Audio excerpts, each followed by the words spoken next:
शिवदान जी, किस तरह से आप इस हेट्रेड वाले जेस्चर को देख रहे हैं? देश भर में प्रोटेस्ट हो रहा है, दुनिया भर में प्रोटेस्ट हो रहा है, पूरी दुनिया भारत के साथ आज कंधे से कंधा मिलाकर इस बात को कबूल कर रही है कि टेररिज्म का खात्मा करना है, रूट्स को खत्म करना है, उसके बैकर्स को खत्म करना है। लेकिन इन सब के बीच में इस अवसर का इस तरह से जेस्चर करना क्या दर्शा रहा है?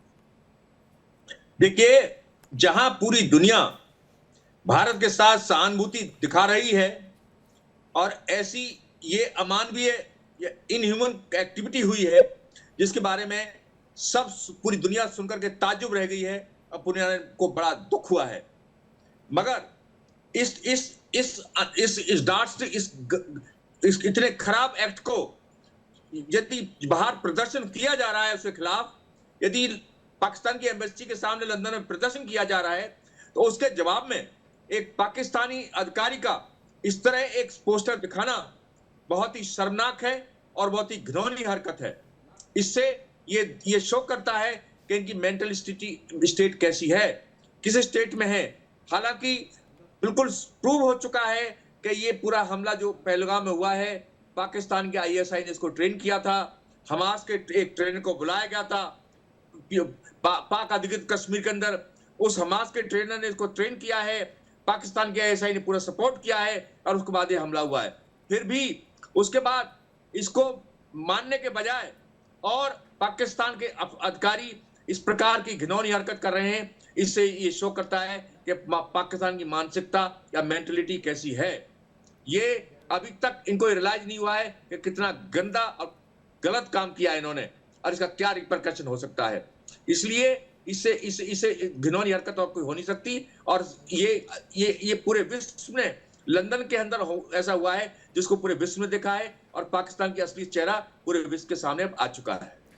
हुसैन जावेद, क्या कहना चाहेंगे आप? क्या आप इसको भी प्रोटेक्ट करने की कोशिश करेंगे या आप खुले तौर पर इसे कंडेम करते हैं? जिस तरह से जो हरकत की गई है वहां पर, जिसकी निंदा करनी चाहिए, दुनिया भर में इसकी निंदा हो रही है, कई सारे रिएक्शंस इसको लेकर आ रहे हैं, आपका क्या कमेंट है इस पर? देखिए, सबसे पहले तो आपका शुक्रिया कि आपने मुझे अपने शो में इनवाइट किया। मैं यहाँ पे ये बात कहना चाहूँगा, कोई भी ऐसा एक्ट जो किसी तरह की नफरत को हवा दे, चाहे वो कोई पाकिस्तानी करे, चाहे वो कोई इंडियन करे, हम हमेशा उसको कंडेम भी करते। लेकिन सवाल ये, इससे ज़्यादा अफसोस की बात ये है कि ये चीज़ जो है, ये यदि आप देखें कि ये जो है इंग्लैंड का इलाका, लंदन है, एक तरफ जो है वो पाकिस्तानी है, एक तरफ वो है इंडियन है, और यहाँ भी इन्होंने एक तरह की जंग शुरू कर दी। कितने अफसोस की बात है, दोनों तरफ से मैं कह रहा हूँ कि अब ये जो एक नफरत का अलाव है, ये अवाम के लेवल पर आ गया। हालांकि जो हमारे अवाम है वो बिल्कुल, उनका हमेशा दिल इस हवाले से हमेशा बढ़ा रहा है कि इंडियन जो है वो पाकिस्तान में आए, उनकी टीम यहाँ पर आए, और जो भी इंडियंस आए हमेशा उन्होंने अच्छी बातें की कि हमारा बड़ा अच्छा इस्तकबाल किया गया। सर, आपके ऑफिसर्स ऐसी हरकत कर रहे हैं, आप इसको कंडेम कर रहे हैं? जो वीडियो आप देख रहे हैं, आपने देखा होगा हुसैन जी, और आप इसके लिए आप कोई टिप्पणी क्या करना चाहते हैं? वहाँ तो इंडियंस नॉर्मली प्रोटेस्ट कर रहे थे और वहाँ नहीं, काठमांडू में प्रोटेस्ट हो रहा है, हिंदुस्तान में प्रोटेस्ट हो रहा है। आपके यहाँ पर पता नहीं सरकार किस तरह की टीका टिप्पणी करती हुई नजर आ रही है, लेकिन आपको लगता है कि एक एम्बेसी के बाहर, एम्बेसी से एक व्यक्ति, हमारे देश के विंग कमांडर अभिनंदन का, जिनको सेलिब्रेट किया जाता है पूरी दुनिया में, उनका इस तरह पोस्टर लेकर थ्रॉट स्लिटिंग जेस्चर देना, क्या ये आपको ठीक लगता है हुसैन जी? क्या ये आपका देश दुनिया भर में अपनी छवि प्रस्तुत करने की कोशिश कर रहा है? देखिए, मैं इसमें सिर्फ इतना कहूंगा इस इंसिडेंट के हवाले से कि जो हमने इसकी फुटेज देखी और जिस तरह देखा और जिस तरह की वहां पर नारेबाजी हो रही थी, इंडियन क्राउड भी भरपूर गालियां दे रहा था। हमने सुना, ये आप खुद भी देखेंगे तो ये तो आपके पास भी फुटेज है।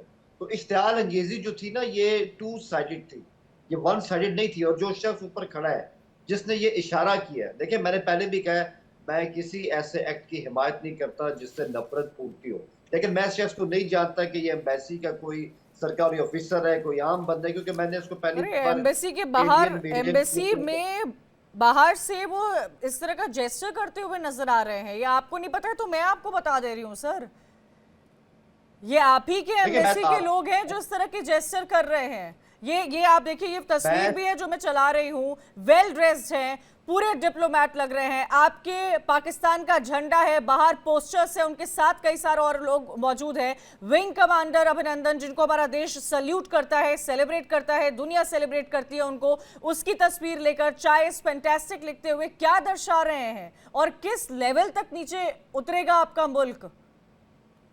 क्या आपको ये ठीक लग रहा है? Hussain Javed, you are a journalist, मुझे लगता है कि आप बहुत अपफ्रंट होकर अपनी बातें लिखते होंगे, बोलते होंगे। आपको क्या ये जो तस्वीर इस वक्त हम अपने व्यूअर्स को दिखा रहे हैं, क्या आपको ये ठीक लग रही है? क्या आपको ये जायज लग रही है?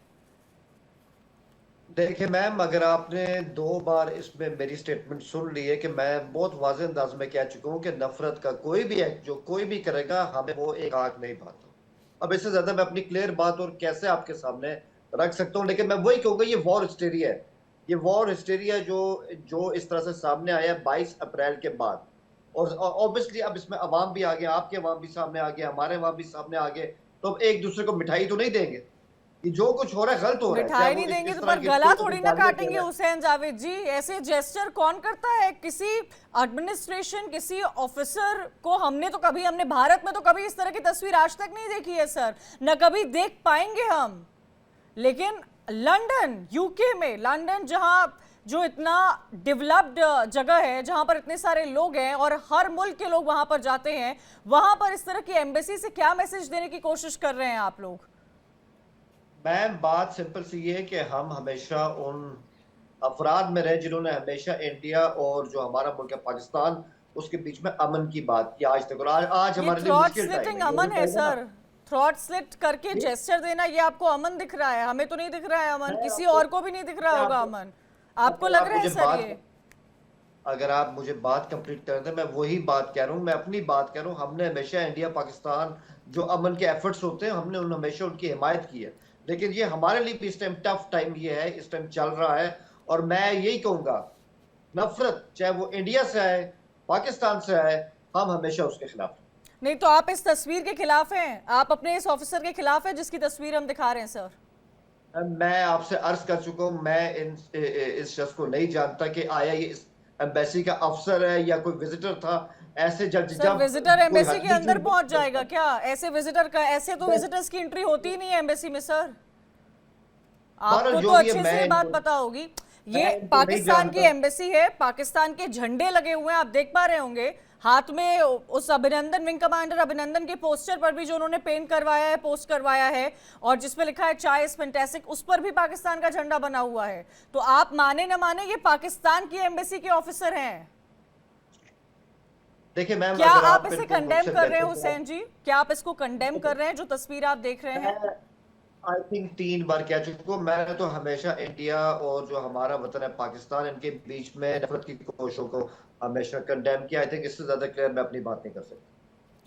तो इस तरह की तस्वीरें जो सामने आई है, जिस पर पूरी दुनिया का रिएक्शन आ रहा है शिवदान जी, वो तो ये साफ दर्शा रहा है कि पाकिस्तान की मेंटालिटी क्या है। और अब तक तो बात इस बात पर हो रही थी कि पाकिस्तान की आर्मी जो है वही टेरर को फंड करती है, लेकिन पाकिस्तान की सरकार, उनके स्टेटमेंट, सरकार के नुमाइंदे, उनके स्टेटमेंट, एम्बेसी के ऑफिसर्स इस तरह की हरकत करते हैं, तो ये दिखाता है कि पाकिस्तान पूरे मुल्क की मानसिकता क्या है। मुल्क में बैठे सर्व हाईली सीटेड लोगों की मानसिकता क्या है, ये वो दिखा रहा है शिवदान जी।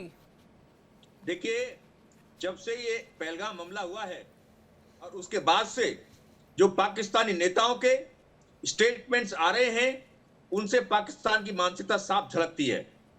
वहां के आपके जो यंग मिनिस्टर बिलावल भुट्टो ने जो स्टेटमेंट दिया है, वो सबको पता है कि उन्होंने बोला है कि नदी में अब खून बहेगा।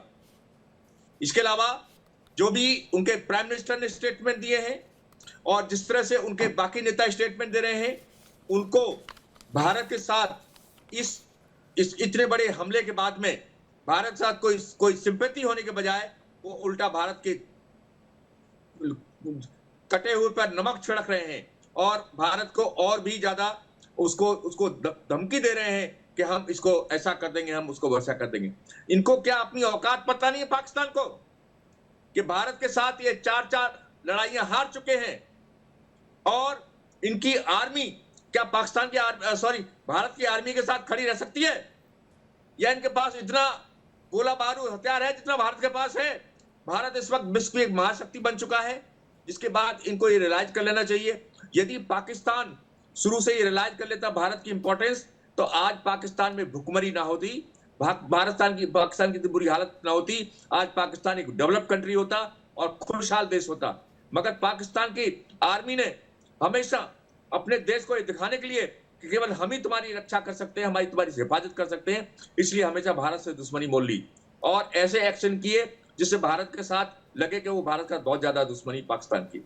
इसलिए मैं यही सजेस्ट करूंगा कि पाकिस्तान के नेताओं को, पाकिस्तान के सेना के अधिकारियों को अपने अपने एक्शंस को, अपने स्टेटमेंट्स को इस तरह रखना चाहिए जिससे कि जले पर नमक ना छिड़का जाए।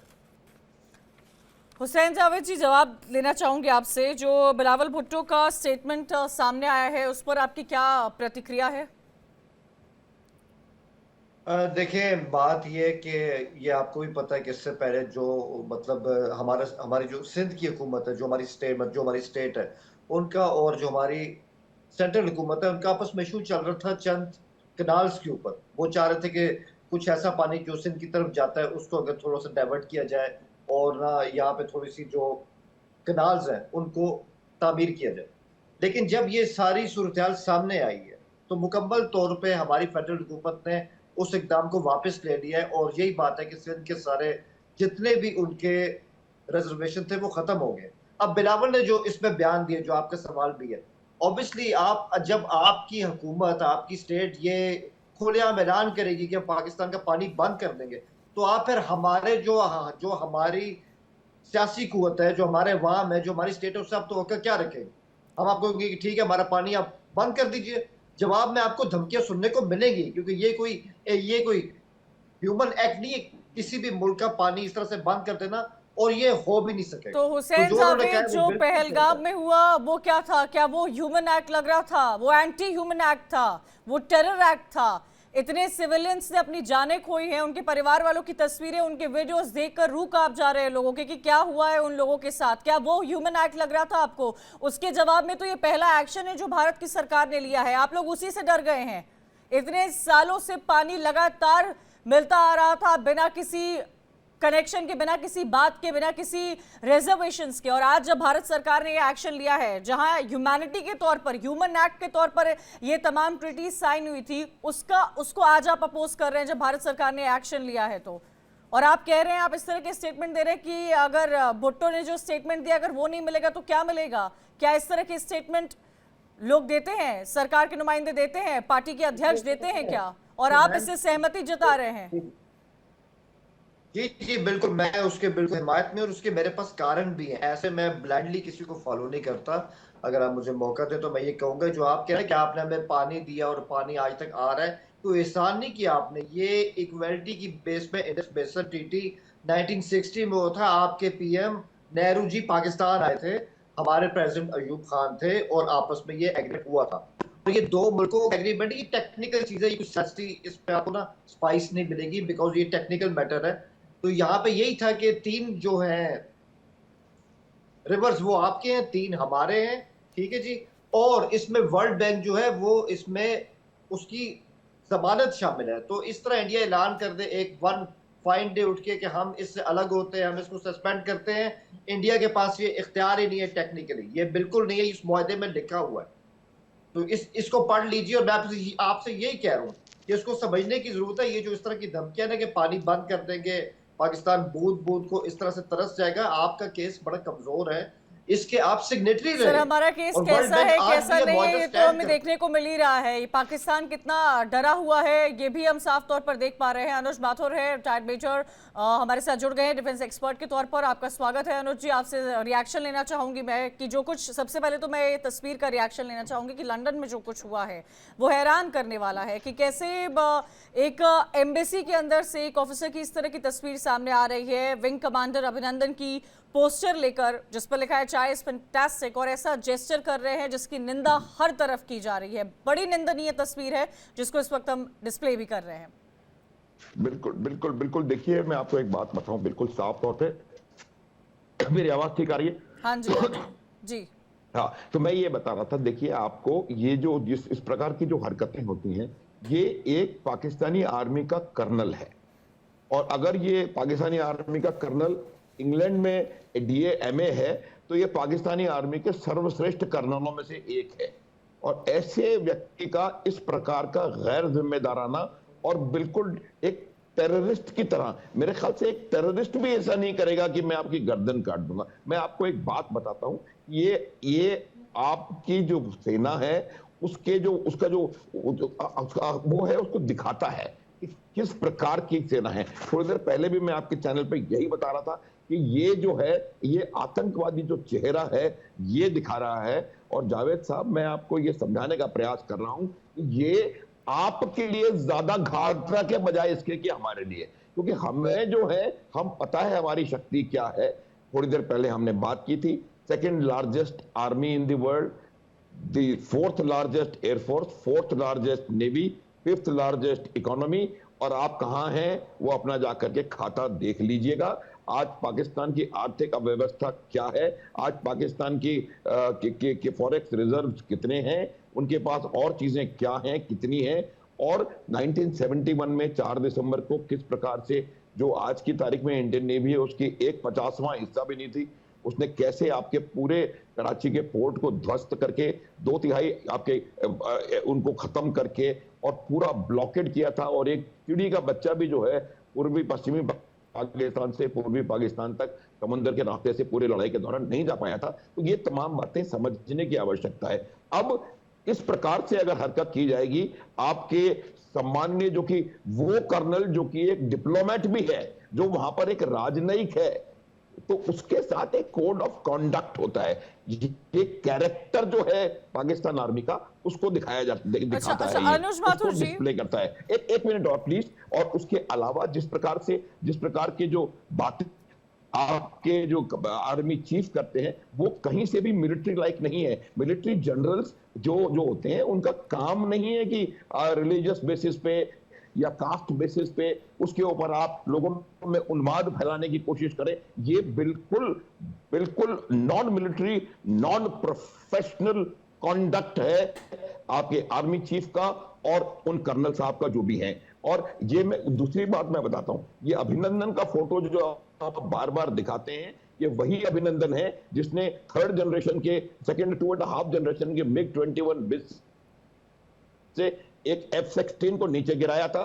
और उसके बाद इसको आपने पकड़ा और 4 दिन बाद आप ससम्मान इसको अटारी वाटर पे छोड़ने आए थे। तो ये इसकी आत्मा जो है ना, हॉन्ट करती है पाकिस्तान आर्मी को। 2-3 चीजें हैं पाकिस्तान 71 की जो मौत, जितनी शर्मनाक 93,000 सैनिकों का आत्मसमर्पण, वो हॉन्ट करता है पाकिस्तान की आर्मी के हर इंसान को।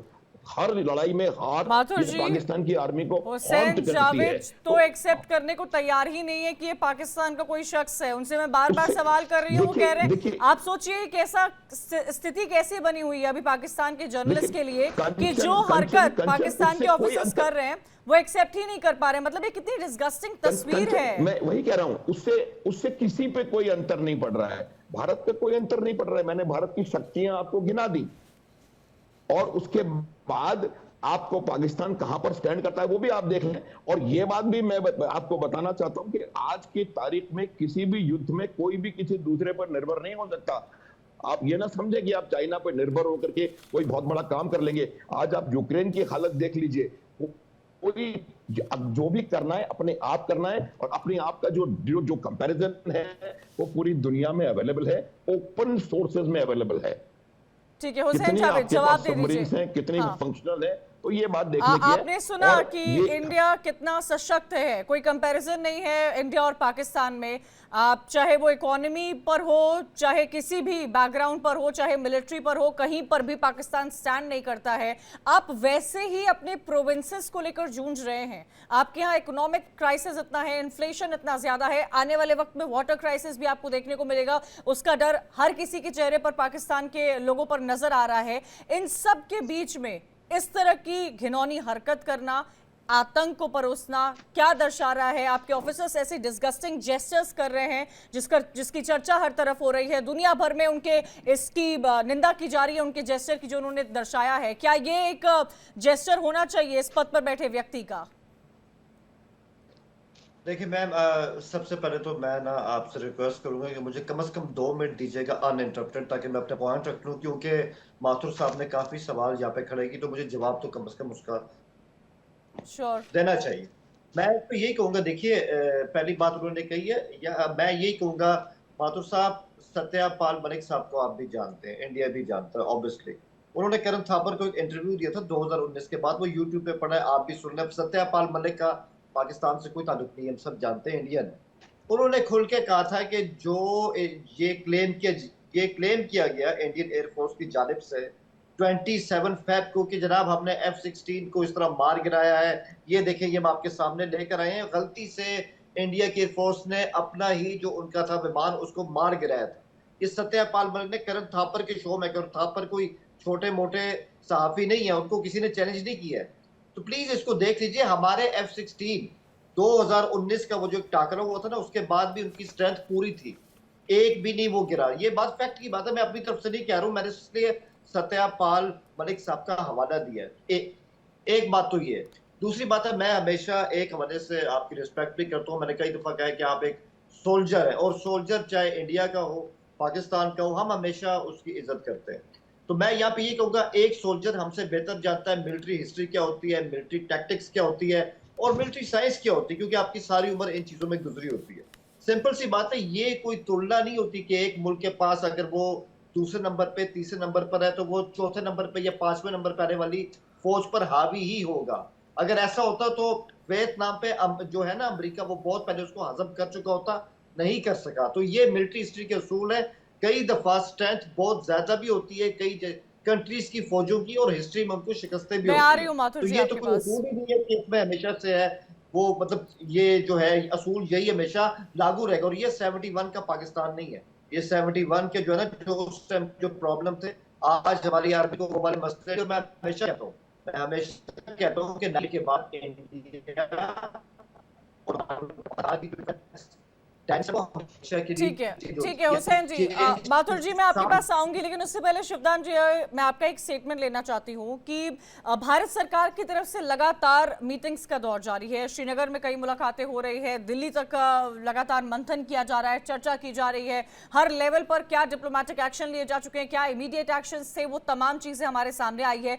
पाकिस्तान का क्या रवैया हो रहा है, और चाहे पाकिस्तान के अंदर हो या पाकिस्तान के बाहर क्यों ना हो, जितने भी पाकिस्तानी हैं, पाकिस्तान को बिलोंग करते हैं, उनका क्या रवैया है वो साफ तौर पर हम देख पा रहे हैं। ऐसे में, ऐसी सिचुएशन में, जब सिचुएशन इतनी क्रिटिकल बनी हुई है इस वक्त, एक बात तो साफ है कि भारत सरकार की तरफ से ये पूरी तैयारी चल रही होगी कि अगला मिलिट्री एक्शन कब और कैसे किस वक्त होगा। क्या पाकिस्तान को इसका डर सता रहा है? क्योंकि उनके बयानों से तो यही नजर आ रहा है।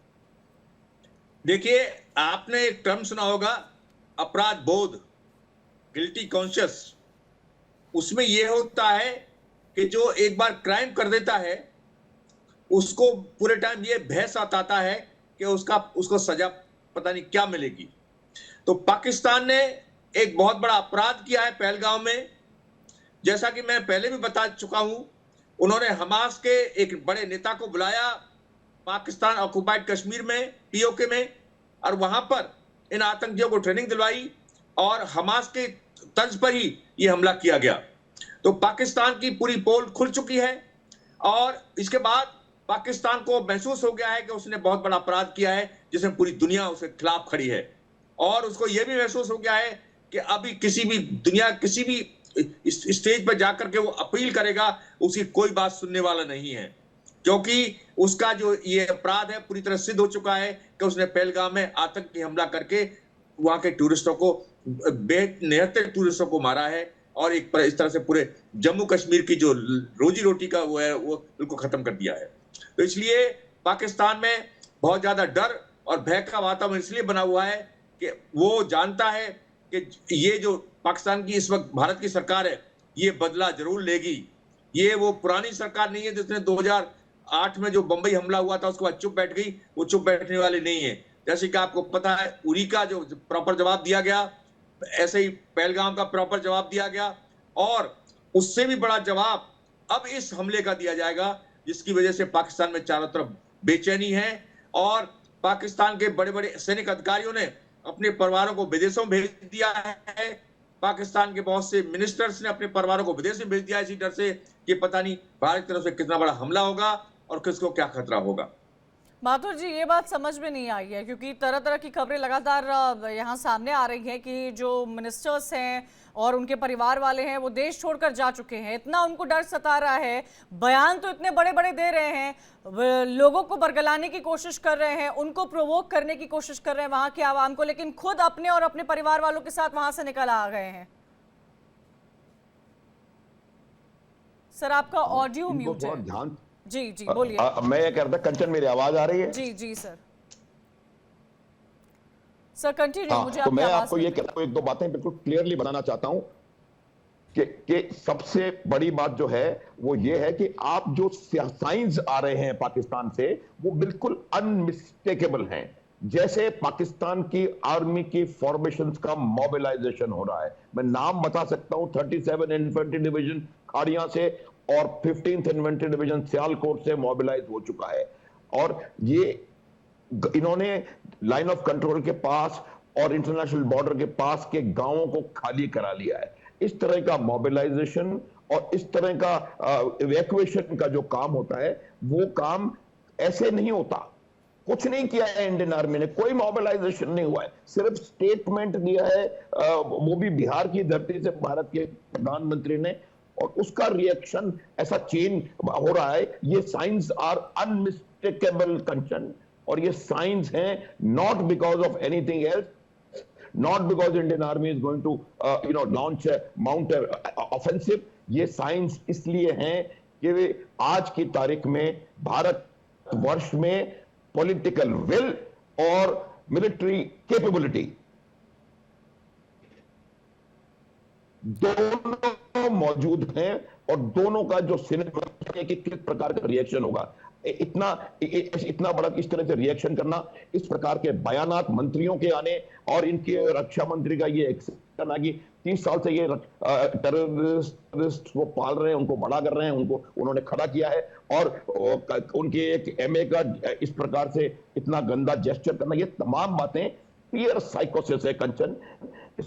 इसको फियर साइकोसिस कहते हैं। इसको जो डर है वो है इनको कि क्या हो जाएगा। और मैं आपको दो बातें और बताता हूं। देखिए, आज की परिस्थिति ये है कि इन्होंने जो बात इन्होंने कही, वही मैं बात उसके आगे बढ़ाता हूं कि जब भी सेनाओं की बात होती है, सेनाओं का कंपैरिजन होता है, तो उनका साइज महत्वपूर्ण तो है, लेकिन उतना महत्वपूर्ण नहीं है जितना महत्वपूर्ण ये होता है कि उस साइज में से क्या कंपोनेंट आप एक पॉइंट ऑफ डिसीजन पर अप्लाई कर सकते हैं। आप देखिए कि आज की तारीख में पाकिस्तान आर्मी के रिजर्व्स बलोचिस्तान में, अफगानिस्तान में, खैबर पख्तूनख्वा में, हर जगह लगे हुए हैं। अगर आप इनको वहां से लिफ्ट करने की कोशिश करेंगी तो वहां वैक्यूम क्रिएट होगा, तो उनकी जो एप्लीकेबिलिटी है, एप्लीकेशन कैपेबिलिटी है, वो और कम हो जाती है। तो मैं ये नहीं कह रहा हूं कि क्या कंपैरिजन है क्या नहीं है, आप रिएक्शंस देख लीजिए किस प्रकार का जो है unmistakable. You can't miss these actions. Definitely.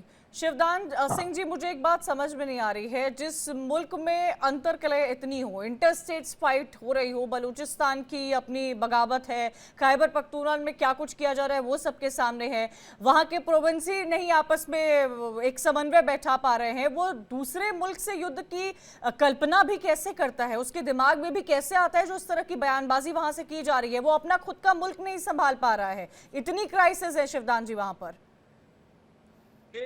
ये एक प्रॉक्सी वार के बारे में मैं आपको समझाना चाहता हूं कि पाकिस्तान को यह समझ में आ गया है कि आमने सामने का युद्ध भारत साथ वो नहीं जीत सकता है। आमने सामने जंग, 4 जंग उसने लड़ी हैं, 47, 65, 71, 98। किसी भी लड़ाई में पाकिस्तान जीता है? नहीं जीता है, हारा है। 71 में उसके 93,000 सैनिक ने विड्रॉ, समर्पण किया हमारे सामने, और हमने उनको 3 साल जेल में रखा भारत में। इसके बाद भारत उनको छोड़ा गया। तो पाकिस्तान के पूरे दिमाग में बैठ गया है कि वो भारत के साथ सामने का युद्ध नहीं जीत सकता, इसलिए उसने प्रॉक्सी वार शुरू कर दी है। इसी प्रॉक्सी वार के अंतर्गत तरह तरह के हमले, इस तरह के हमले वो करता है जिससे कि आमने सामने का युद्ध की जरूरत ना पड़े। और आमने सामने का युद्ध को बचाने के लिए ही ये प्रॉक्सी वार पाकिस्तान कर रहा है। और प्रॉक्सी वार इसी तरह होती है कि हमारे देश में कभी आतंकी हमले करा दिए, कभी हमारे सांप्रदायिक तनाव बढ़ा दिया, या तरह तरह के मिस इंफॉर्मेशन फैला दी। इस तरह से पाकिस्तान जो है अपने आप को अपने ये दिखाना चाहता है कि वो भारत को उसके साथ प्रॉक्सी लड़ाई लड़ रहा है, और ये प्रॉक्सी लड़ाई पाकिस्तान पिछले 30-40 साल से लड़ रहा है। आपको याद होगा शाहीन बाग धरना प्रदर्शन के टाइम में पूरे आईएसआई ने उसको सपोर्ट किया था, उसका पूरा इंजाम आईएसआई का ही था। इसके अलावा अभी जो हमारे वक्फ बोर्ड का अमेंडमेंट शुरू हुआ है, इसमें भी वो सांप्रदायिक तनाव बढ़ाना चाहता है पाकिस्तान, इसलिए पाकिस्तान ने ये हमला कराया पहलगाम वाला। पाकिस्तान की जो जब भी आर्मी अपने देश का जो ध्यान, क्योंकि इस वक्त पाकिस्तान में इकोनॉमिक क्राइसिस भी चल रहा है, उसमें बलूचिस्तान का क्राइसिस भी है, खैबर पख्तूनख्वा का क्राइसिस भी चल रहा है, और भी बहुत से क्राइसिस चल रहे हैं। जब भी पाकिस्तान की आर्मी अपने देशवासियों का ध्यान बटाना चाहती है, तो भारत के साथ कोई ना कोई इस तरह के हमले कर देती है, जिससे भारत के साथ दुश्मनी को ताजा करके वो अपने देशवासियों का ध्यान इधर करना चाहती है।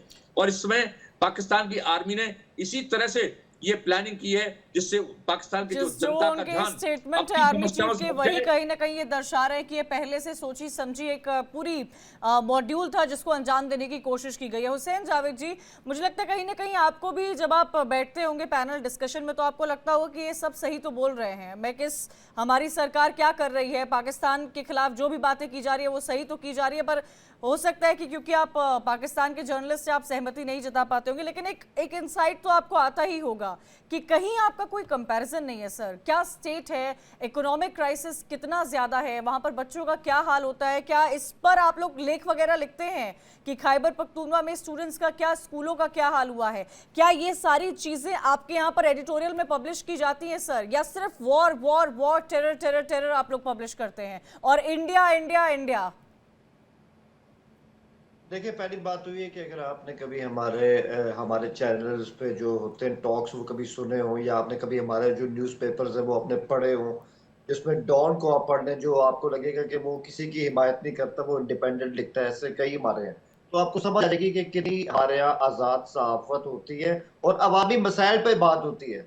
हमारे जो चैनल्स है ना, या हमारे जो अखबारात है, उसमें इंडिया का जिक्र तब आता है जब इंडिया से कोई मैच होता है हमारा, हम वरना आपकी फौज और ये सब चीज़ें, ये हमारे यहाँ कोई मुद्दा ही नहीं है। हमारे टॉक शो इंडिया पे होते ही नहीं है, आजकल हो रहे हैं क्योंकि आप लोगों ने एक तरह का वॉर जो है वो स्टार्ट किया हुआ है, अदरवाइज हमारे इंडिया कभी कोई मुद्दा नहीं रहा।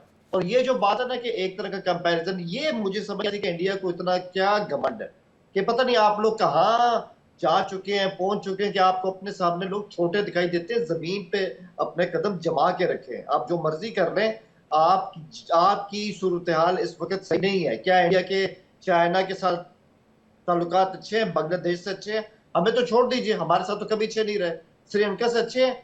जब आपके अपने हमसायों से अच्छे ताल्लुकात नहीं है, आप हुसैन जावेद जी कैसी बात कर रहे हैं? जो बांग्लादेश में जो कुछ हुआ उसको लेकर हमने चर्चा की है, लेकिन बांग्लादेश के फॉर्मेशन में इंडिया का हाथ है। हुसैन जावेद जी, क्या बात कर रहे हैं आप? जी, तो आज मैम आप ठीक है, आप एक काम समझ सकती हूँ, क्योंकि ईस्ट पाकिस्तान, सुनिए तो सही, सुनिए तो सही, अगर आपने मुझे मौका दिया 1 मिनट दे दे, फिर आप जो सवाल करेंगे मैं जवाब भी दूंगा। मैं सिर्फ ये कह रहा हूँ कि आपके माशाल्लाह आपका चैनल है, आपका सक्सेसफुल चैनल है, आपके नुमाइंदे ढाका में भी होंगे, चिटागोंग में भी होंगे, जरा उनको का लाइन पे उनसे पूछिए आज का जो बांग्लादेश है वो इंडिया के बारे में क्या सोच रहा है, बहुत फर्क लगेगा आपको। तो यही चीज है कि सूरत हाल बदल रही है। अगर इंडिया ने आलमी ताकत बनना है तो पहले अपने आप को थोड़ा सा हम्बल करे, अपने जो हमसाये उनके साथ अच्छा सलूक करे, इंसान समझ के बात करे, तो फिर आप आगे जाएंगे। ये जो है ना कि ये जो एटीट्यूड मैं इंडिया का एक अरसे से देख रहा हूँ कि पता नहीं हम कहाँ पर हैं और बाकी तो जमीन पे कीड़े मकोड़े, ऐसा कुछ नहीं है।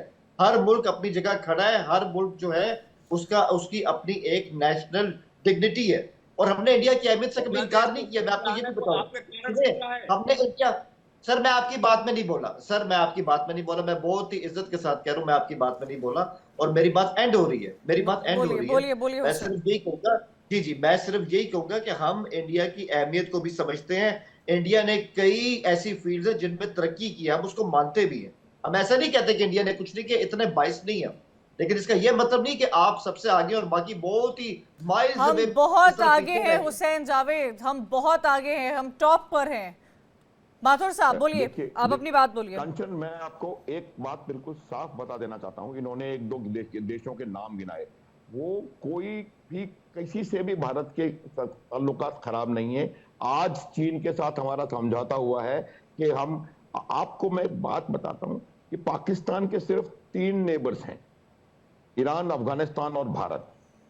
आप अपने गिरबान में स्वयं झांक के देख लें कि किसके साथ आपके संबंध अच्छे हैं, आपके हमसायों के साथ। तो उसको, उस बात को आप छोड़ दें। हमने, हमारा श्रीलंका के साथ क्या रिलेशन है, हमारा मालदीव के साथ क्या रिलेशन है, हमारा भूटान और नेपाल के साथ क्या रिलेशन है, उसको, उसके बारे में मुझे नहीं लगता कि आप किसी प्रकार से कमेंट करने के लिए भी उतनी वो रखते हैं। आप बिल्कुल अपना देखें, 3 हमसाए हैं, तीनों से आप लड़ाई लड़ रहे हैं। मुझे नहीं लगता कि आपको कोई इसमें कोई संदेह होने की गुंजाइश है। तो ये सबसे पहले अपने आप को देखने की आवश्यकता है। एक उंगली आगे है तो 4 पीछे भी होती है, तो ये बात ध्यान रखें। और मैं जो बात बता रहा हूं, आपके भले के लिए मैं बताया करता हूं हमेशा बात कि रेडिकलाइजेशन अति सर्वत्र वर्जयेत।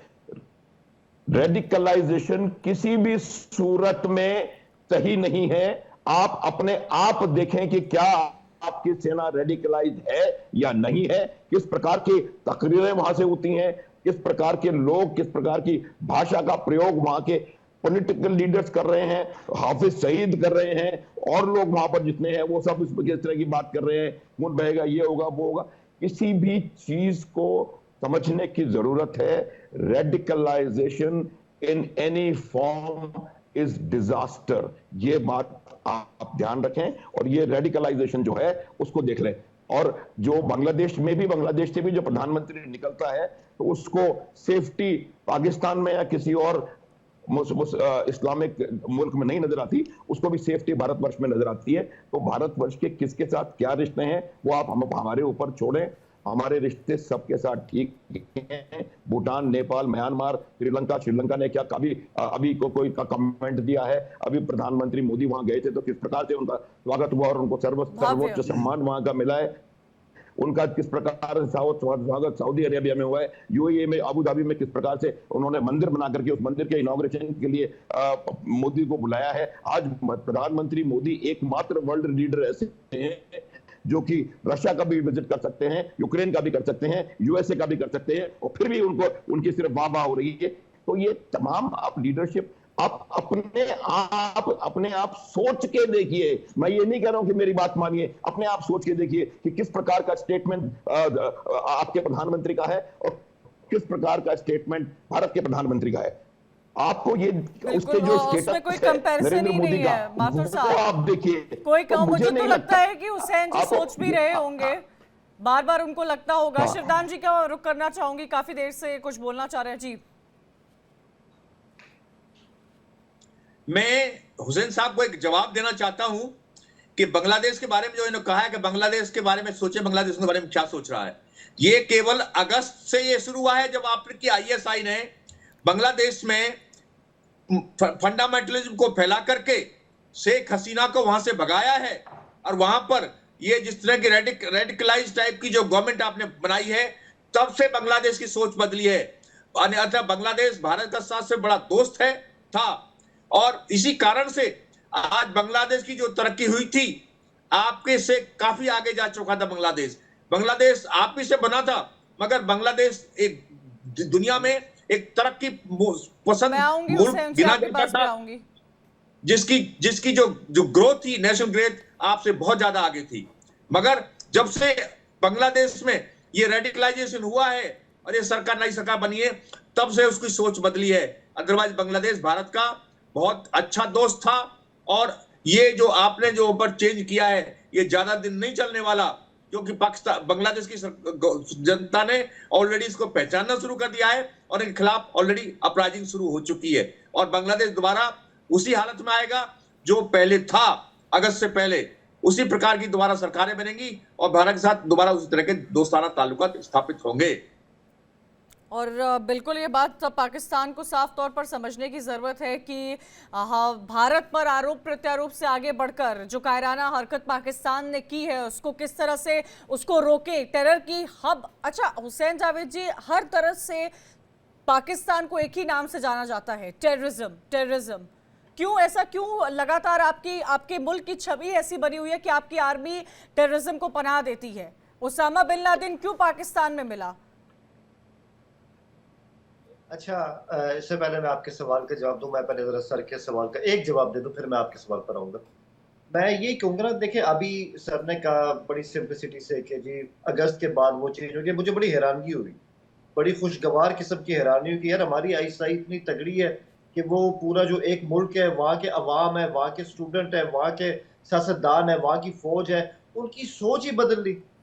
मतलब ये आज मेरे लिए न्यूज है कि जी इसमें शायद बांग्लादेश का कमाल नहीं था, हमारी आईएसआई का कमाल था। ये मेरे लिए एक खबर है आज। दूसरी बात ये कि देखें आपके ताल्लुकात जो रहे ना, जो आपने अभी बात की, आपके बांग्लादेश से ताल्लुकात नहीं रहे, आपके हसीना वाजिद से ताल्लुकात थे। आज वो नहीं है, तो आपने देख लिया कि वहां कैसी तब्दीलियां आ रही हैं। तो ये जो कुछ हो रहा है बांग्लादेश का कमाल है, उनके अवाम की सोच है, ये उन पर छोड़ दे, ठीक है। अब मैं आता हूँ आपके सवाल के ऊपर कि आपने उसामा की बात की, बहुत अच्छा सवाल है आपका। मैं इस पर रिस्पॉन्ड ये करूंगा, देखिए अगर आपको लगता है कि ये कहानी इतनी सिंपल थी, उसामा एबटाबाद में था, दुनिया को पता नहीं था, वन फाइन डे अमेरिका को पता चला, अफगानिस्तान से उनके जो थे वो मैरीन्स आ गए और वहां पे ऑपरेशन करके उसको मार के ले गए, तो आपका क्या ख्याल है ये इतनी सिंपल कहानी है? ये सब कुछ अमेरिका के इल्म में था और उन्होंने बाकायदा हमें इन्फॉर्म किया कि हम ऑपरेशन करने जा रहे हैं, और ये अंडरस्टैंडिंग के साथ हुआ है। आपका क्या ख्याल और है ये मेरे लिए एक बहुत बड़ी न्यूज़ है हुसैन जावेद, जो आज आप ये बात बोल रहे हैं ना, ये मुझे लगता है कि मैं आपको एक बात ना सर है ना पैर है।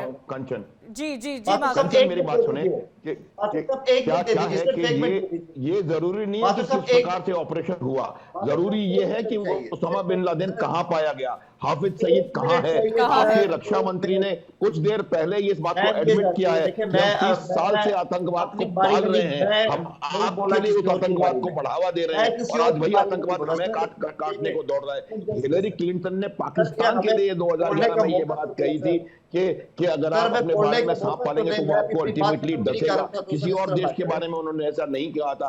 ये तमाम बातें आपको स्वयं सोचने की हैं। ये वो बात ज्यादा पुरानी नहीं है, हमने अपनी आंखों से देखा हुआ है बांग्लादेश में क्या किया था। 30 लाख से ज्यादा महिलाओं की इज्जत लूटी गई है पाकिस्तान की आर्मी के द्वारा। ये कोई ये बात बांग्लादेश में भी आज की तारीख में लोग जीवित हैं जिन्होंने ये दुर्दांत अपने आंखों से देखा है, उन्होंने इसको जिया है। जो पुरानी हिस्ट्री है उसको आप झुटला सकते हैं, चेंज कर कुछ कर कह सकते हैं। ये हिस्ट्री जो कि हमने देखी है अपने टाइम पर, उसको आप कभी नहीं झुटला सकते। तो हुसैन जी यही हमारे देश का सेंटिमेंट है इस वक्त, जो आपको आपके मुल्क को समझने की जरूरत है। देखिए मैम, हम आपके गेस्ट हैं सर। जब सर ने अपनी बात की, ये जो आप माथुर जी को सुन रहे हैं, और आपने अपने ओपनिंग स्टेटमेंट में कहा था कि वो सोल्जर है, मैं उनकी बहुत रिस्पेक्ट करता हूं, यही इस वक्त हिंदुस्तान का सेंटिमेंट है जो बोल रहा है। शब्द उनके हैं, सेंटिमेंट पूरे सारे हिंदुस्तानियों के हैं, क्योंकि कोई भूल ही नहीं सकता है क्या हुआ है। हम उन चीजों को भूल नहीं पा रहे हैं। उसके बाद हुसैन जी ऐसे हेट वाले जेस्चर्स आ रहे हैं जिस पर हम चर्चा कर रहे हैं।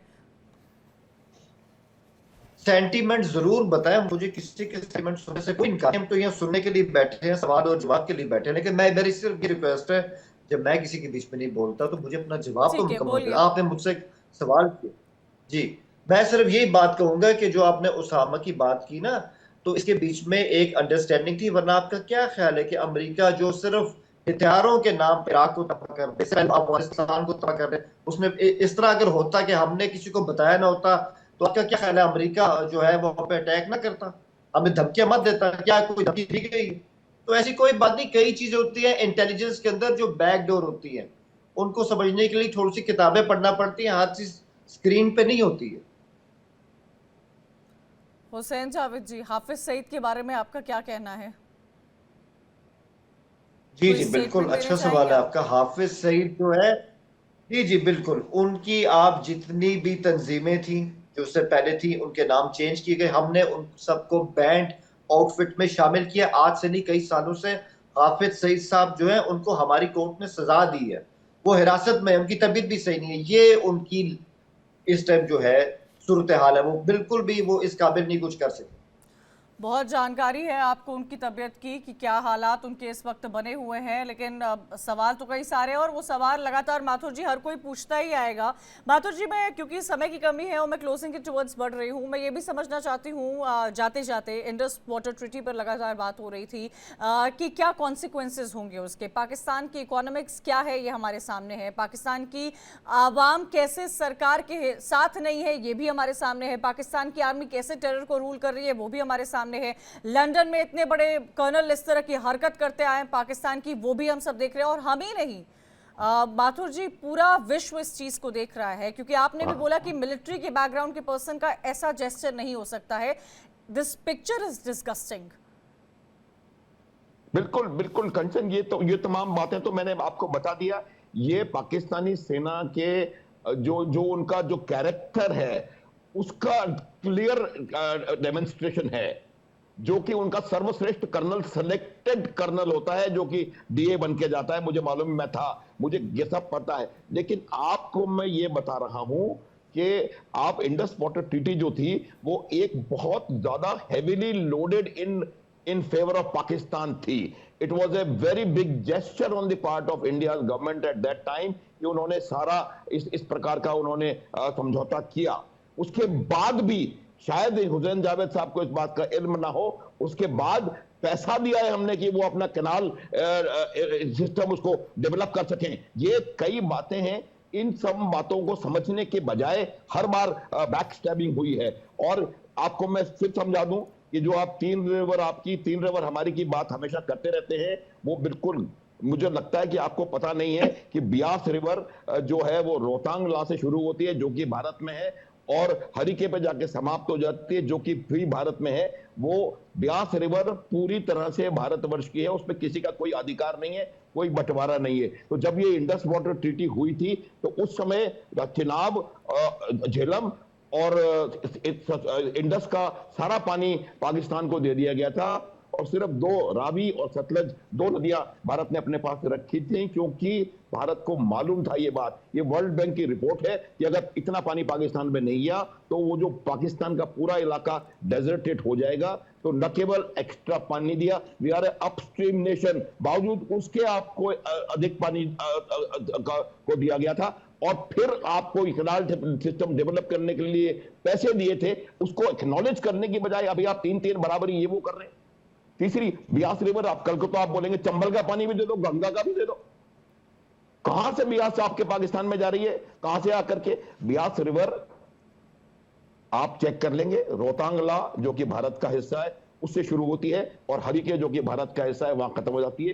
पूरी रिवर हमारी है। तो ये पूरा heavily loaded in favour of Pakistan lopsided treaty थी, 1960 में करी गई थी, और इसको कभी ना कभी इसकी सच्चाई को सामने, अगर इस बात को हमने सही समझा होता और इस बात को बजाय कुछ और करने के, आपने इस बात को समझते हुए कि हाँ एक बड़ा अच्छा भारतवर्ष ने हमारे साथ समझौता किया है, हमें अगर हम लोग साथ अगर डेवलपमेंट करते हमसाया बन के, तो आज दोनों सुपर पावर होते आज इस दुनिया की। ये बात आप मान के लें, और इसको आपको मैं बार बार कह रहा हूं कि आपको अपने आप का एक सेल्फ असेसमेंट करना पड़ेगा, वो देखना पड़ेगा कि क्या मैं आपको बता रहा हूं, आपकी आर्मी का जो चेहरा है वो आपके लिए ठीक नहीं है। आज मैं आप जाके करिएगा हुसैन जावेद साहब ईमानदारी से कि आपके हर जनरल के पास कितनी प्रॉपर्टी है, कितना पैसा है, कितने बिजनेसेस हैं, कितनी लैंड है, कितनी जगह पर उनके घर हैं, कितने देशों में उनके बच्चे समय की कमी है माथुर साहब, मैं नहीं कह रहा हूं क्या क्या वो आपकी सेना कर रही है, सामान बना रही है, तेल बना रही है, सब्जी बना रही, सब कुछ वो कर रहे हैं। हुसैन जी, क्या इस पर आप कोई लेख लिखेंगे जिसका जिक्र माथुर जी कर रहे हैं कि क्या प्रॉपर्टीज है, कितना कुछ, कितना पैसा उन लोगों के पास है, और वहां पर दुनिया भुखमरी से मर रही है पाकिस्तान के लोग, इस पर आप कुछ लिखेंगे एज अ जर्नलिस्ट? जी। और क्यों पाकिस्तान टेरर को परोस रहा है, इस पर भी?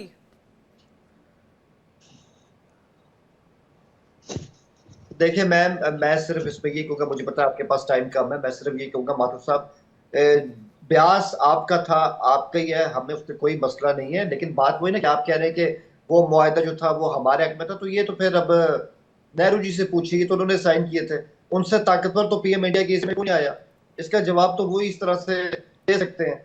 दूसरी बात ये कि आपने बात की यहाँ पे कि हमारे जो जनरल्स हैं उनकी बहुत फैसिलिटीज होती है, तो आई थिंक इंडियन आर्मी को सोचना चाहिए अगर हमारे जो जनरल्स हैं उनके कंपैरिजन में आपके जो जनरल्स हैं उनकी फैसिलिटीज कम है, तो इंडियन आर्मी का, आपकी हुकूमत का काम है कि उनकी फंडिंग बढ़ाए। मैं इस पर ये कह सकता हूँ।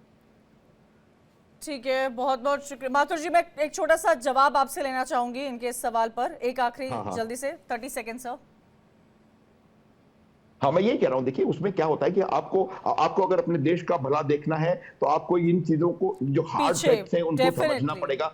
आप भारत के आर्मी चीफ का जो जो स्टांस रहा है, जिस कंपोजर के साथ आपके भारत के आर्मी चीफ ने कोई स्टेटमेंट बकवास वाला नहीं दिया गया है, तो ये तमाम चीजें जो होती हैं, इन चीजों को समझने की आवश्यकता होती है।